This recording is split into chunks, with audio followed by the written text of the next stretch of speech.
Yo entre semana estuve leyendo un libro muy interesante, que le voy a recomendar ahora en minutos, y que paralelamente yo venía leyendo este libro como diciendo, bueno, no es que creo que Trump va a hacer la barbaridad que hizo, sino que lo venía leyendo porque me parece que es un tema apasionante que tiene que ver con la disputa por el poder global que tiene China y Estados Unidos. Bueno, de hecho, el título del libro se llama La disputa por el poder global, China contra Estados Unidos en medio de la crisis por la pandemia. Esto lo escribió Esteban Actis y Nicolás Kreuz. Bueno, estamos en línea con Esteban Actis, que es doctor en Relaciones Internacionales por la Facultad de Ciencia Política y Relaciones Internacionales de la Universidad Nacional del Rosario.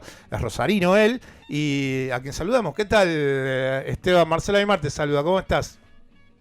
¿Qué tal, Marcelo? Un gusto entrar en contacto. Bueno, muchas gracias por estos minutos. Y lo primero que quería tratar de ver, para poder pensar con vos lo que sucedió esta semana y lo que viene pasando ya desde la reunión que lo marcás en el libro también, aquella reunión del G20 que se llevó adelante en Buenos Aires, en donde terminó lamentablemente toda la política argentina subsumida en si se juntaba Donald Trump con Xi Jinping, y al final eso terminó tratando de moldear todo el G20 de aquel momento.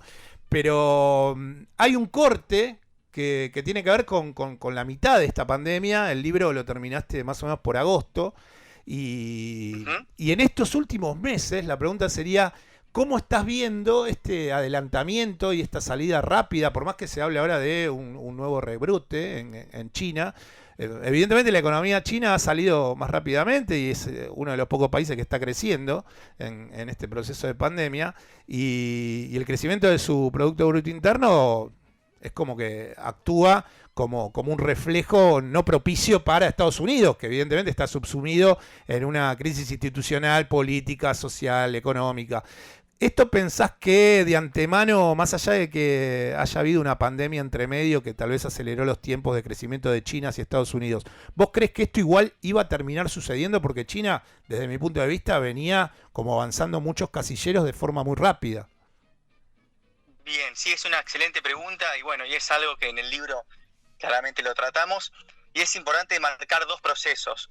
Uno tiene que ver con la crisis de liderazgo que atraviesa el mundo, a la cabeza la crisis de liderazgo de los Estados Unidos como potencia hegemónica, y eso es lo que algunos analistas hablan de un G0, es decir, Estados Unidos en su defección de liderar y de ofrecer bienes públicos globales a escala planetaria, intentando estabilizar las relaciones internacionales, como lo ha hecho desde después de la Segunda Guerra Mundial, para bien o para mal, eso después es otra discusión interesante. Y esa crisis de liderazgo tiene una pata internacional, que es la idea de American First, es decir, una retracción del rol de Estados Unidos, sí. Pero tiene una pata doméstica muy fuerte que tiene que ver con una crisis profunda en la política y en la sociedad norteamericana, una sociedad polarizada, fracturada, con una desconfianza de la democracia que no se veía o no se conoce con tal magnitud en la historia de los Estados Unidos, o hay algunos antecedentes con la cuestión de la lucha por los derechos civiles en la década del 60. Bueno, eso tiene un correlato internacional que es justamente la retracción de Estados Unidos. Y paralelamente estamos atravesando a nivel internacional un proceso donde hay una potencia establecida que tiene una crisis relativa de poder y una potencia en ascenso, como es China, que cada vez más converge económicamente y políticamente y en materia de poder con esa potencia establecida. Entonces, en la historia de las relaciones internacionales, siempre que tuvimos este proceso de una potencia establecida que se ve amenazado por un poder emergente, bueno, la conflictividad es la norma. Es decir, lo que marcamos en el libro, que más allá de Biden, que va a asumir la presidencia, o más allá de que Xi Jinping mañana deje el liderazgo del Partido Comunista Chino, la conflictividad, la tensión entre Estados Unidos y China es estructural. Hay que ver la estructura de las relaciones internacionales, no solamente ver los agentes y las agencias, es decir, qué pasa dentro de cada estado, sino que en la historia lo ha estudiado, por ejemplo, Graham Allison, que es un investigador de Harvard,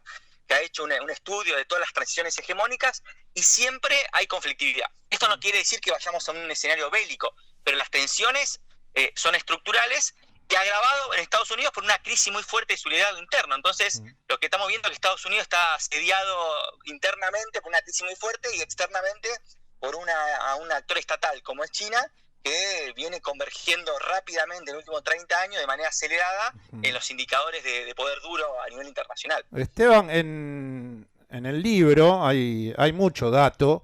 Yo me quedo con un dato para hacer un poco hincapié en estos números y hacerte la próxima pregunta, ¿no?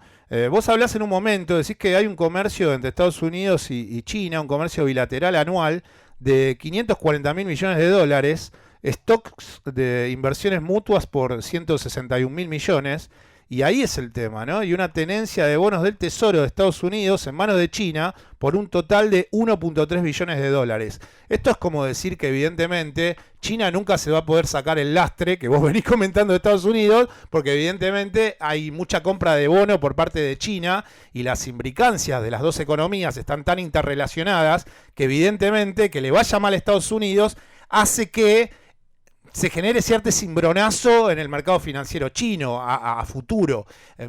¿Esto vos crees que de algún lugar, con lo que venías diciendo recién, tiene que ver con que nunca se va a implosionar? Y evidentemente hay como mucho crecimiento por parte de China y de expansión con la ruta de la seda, con el acuerdo que la semana pasada, después de 7 años, terminaron de firmar la Unión Europea con China, de intercambio de empresas, de nivelación a nivel laboral. Pero en definitiva también lo que uno ve desde afuera es que China no para de crecer y de llevar sus políticas de comercio a ser más expansivas, cuando en Estados Unidos hay una retracción y evidentemente esa retracción tampoco puede ser mucha porque termina complicando a China por estas cuestiones económicas y estos datos que decíamos al principio, ¿no? Sí, claramente una de las particularidades de esta disputa entre Estados Unidos y China, a diferencia de otras en la historia, de este proceso que yo te decía de potencia en ascenso y potencia establecida, es la interdependencia. Estados Unidos y China son unas economías fuertemente interdependientes en lo comercial, en inversiones y en lo financiero, y esa interdependencia justamente es el límite a la confrontación, porque acá justamente no solamente los estados son interdependientes, sino el sector privado, las empresas transnacionales, los fondos de inversión. Entonces es muy interesante porque tenemos dos potencias que por un lado en el trasfondo tecnológico, que es la gran disputa que están atravesando con 5G, Internet cuántica, inteligencia artificial, que es justamente cuál de los dos actores va a tener el predominio de la próxima revolución industrial, pero por un lado tienen un límite que es que cada vez que uno quiere avanzar, el otro se ve afectado, porque justamente esa es la interdependencia. Para poner un gráfico y hacerlo bien gráfico a los números que vos marcaste, sí. En la Guerra Fría entre Estados Unidos y la Unión Soviética, el máximo nivel de comercio que alcanzaron los dos países fue en 1979 y fue 4.000 millones de dólares anuales. Hay que ver esa cifra, hay que desestacionalizarla con la inflación, pero bueno, para hacerlo no tan preciso, hoy Estados Unidos y China comercian esa cifra en 3 días. Entonces, lo que estamos viendo es que esa idea de desacople que premió mucho en Trump y en sus asesores y también en una parte del Partido Comunista Chino es muy compleja y muy costosa. Entonces esa es también la particularidad del momento que estamos viviendo. Una disputa muy fuerte por el poder global, pero en el marco de una interdependencia donde hacer una cirugía ahí se necesita un nivel de precisión quirúrgico para justamente no dañar y no ser autodestructivo. En la Guerra Fría se hablaba de la destrucción mutua asegurada porque las dos potencias tenían poder nuclear. Es decir, si uno tiraba una bomba nuclear, el otro respondía y no era conveniente para nadie. En esta nueva bipolaridad emergente, lo que tenemos también, además de eso, que sigue estando, es la destrucción mutua económica asegurada. Cualquiera que quiera avanzar sobre la otra economía, es muy probable que si lo hace mal y lo hace, podríamos decir, sin un plan inteligente, ve afectadas sus intereses, y es lo que estamos viendo. Muchas empresas norteamericanas, con todas las restricciones que ha puesto Trump, han puesto el grito en el cielo, de que si, bueno, la verdad que el mercado chino es un mercado inigualable, 1.300 millones de habitantes, una clase media que cada vez está en ascenso, nadie se quiere quedar fuera de... Sí. Esteban. Entonces es muy interesante el proceso y la complejidad que eso tiene. Esteban, ¿y cómo los países emergentes, o recién estábamos hablando de Europa, ¿cómo crees que ellos ven esta diferenciación de los sistemas políticos? Porque por un lado tenés a Estados Unidos con un capitalismo liberal y por el otro lado tenés a China con un capitalismo, pero que en realidad desde lo político está dirigido por el Estado. Eso es una definición que ustedes ponen en el libro y me gustaría conocer tu punto de vista acerca de cómo crees que le pasa a esta dicotomía y estas diferencias entre los dos sistemas que siguen siendo capitalismo al fin, pero con un mayor control del Estado por parte de China y con una democracia liberal por el lado de Estados Unidos. ¿Cómo crees que estos actores terminan interactuando en estos dos sistemas y si eso a la larga, desde lo económico, lo que va a ser hasta ahora el éxito económico y la expansión de la economía china por parte de los intereses que tienen en el mundo, si a la larga eso no es un detrimento para lo que serían los sistemas democráticos de Occidente, de los países de Occidente, ¿no? Bueno, es una muy buena pregunta. En el libro decimos que si uno se pone a mirar, desarrollo y democracia iban de la mano. Sobre todo en el siglo XX, segunda mitad del siglo XX y el siglo XXI, la idea era que para ser un país desarrollado y ser un país de ingresos altos, la precondición era ser una democracia liberal consolidada.